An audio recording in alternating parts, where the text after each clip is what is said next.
Good evening. My name is Loretta Smith, and I'm from Lima Memorial Hospital. I'm the healthcare administrator here at Lima Memorial Hospital.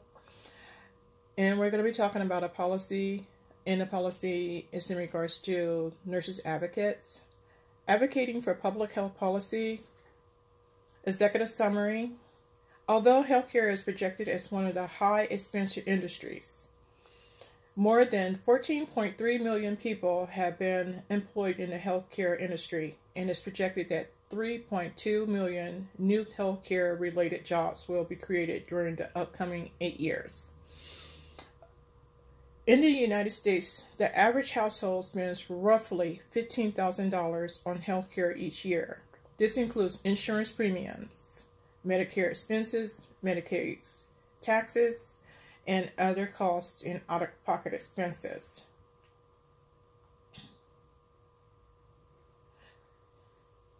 The United States also spends a sixth of its annual gross product on providing health care. A patient's best interest in reality at its core must be the good of the community.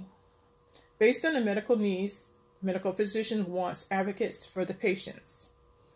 Therefore, passing a law requiring all hospitals in the United States to have nurses advocates on board will benefit the healthcare facility financially and benefit the patients and their families as well by implementing the new law, Public Health Policy Nurses Advocates. Advocacy. Why is it important to understand public policy development? 1. Creation of effective public policy. 2.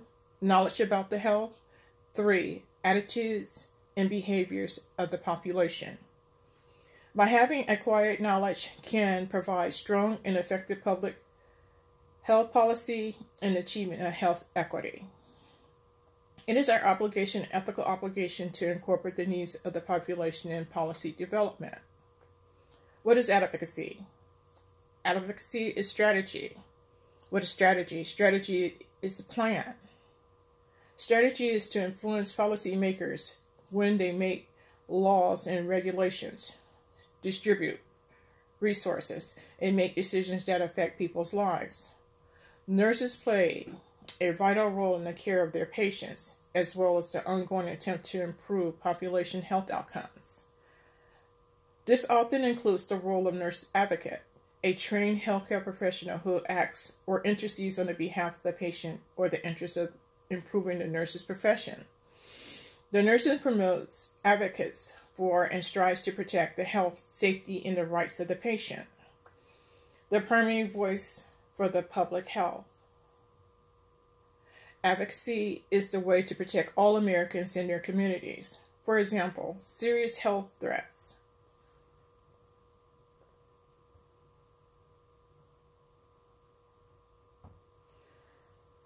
What are the 3 things about advocacy? Creation, reform, and assurance. Those are the 3 things about advocacy. Advocacy is essentially about 3 major things. A creation of policy where it is needed and none exists. Reforming a harmful and effective policy. Ensuring good policies are implemented and enforced. The goal of advocacy is policy change. Policy change. Policy making as indicated by increasing community well-being and decrease the cost of utilization of health services. When thinking of change in the healthcare facility, change means improvement or for the better. A policy is a set of ideas or plans that is used as basis to making decisions. For example, hiring more nurses advocates. Nurses advocates are the bonus or less profit to the hospital. Public health policy is the form of laws, regulations, and guidelines has impact on health status. Research itself is likely to influence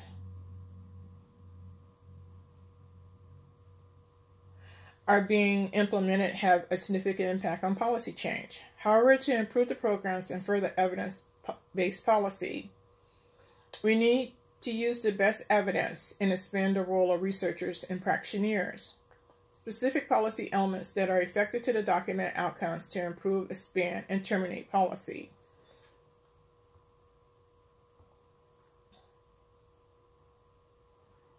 Okay, mapping and advocacy strategy. There are three main parts. We have issues, we have goals, and we have objectives. Issues. What are the issues? There are three issues.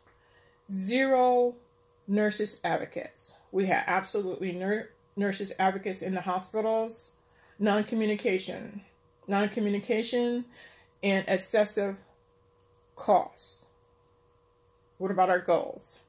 Goals: educating the patients, communication, decrease in expenses. Issue can be addressed by hiring more nurses advocates, communicating with all healthcare staff, patients, and family, decreasing costs, less inpatient stay. Instead of having 5 days, we can reduce it down to 3 days.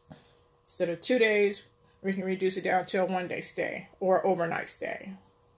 As part of the advocacy strategy, setting realistic goals for educating the patients before and after being admitted, or explaining medicines and diagnosis, and finding ways to save the patient's money without accumulating out-of-pocket expenses. Or we're trying to save the patient's money.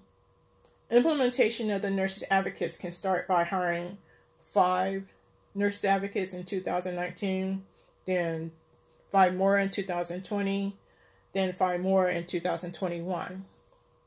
Starting off small and then gradually implementing more nurses advocate in the near future.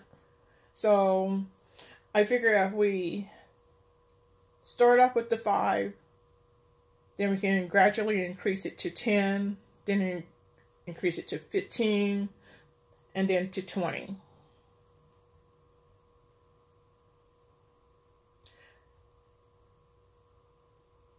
I have a graph that indicates the growth process from 2019 to 2023.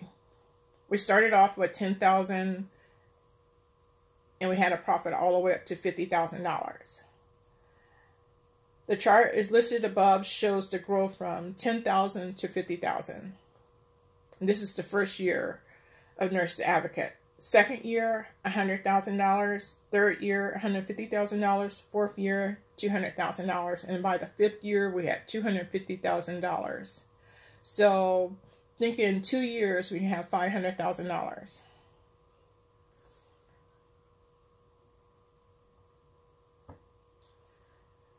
Next, I would like to talk about the new public health policy, Nurses Advocate. This is the new law that I'm gearing to get everyone on board to implement. Passing this law would benefit everyone, all of the hospitals all across the nation. Once we go through the proper channels, which is known as the annual budget process, the House Budget Committees is the first process down to the President of the United States, who signs into the law. Healthcare is an industry that is needed for the citizens of the United States. Therefore, implementation of the new law, Nurses Advocate, will benefit the United States. I would like to take this time to thank everyone, and please consider the new law.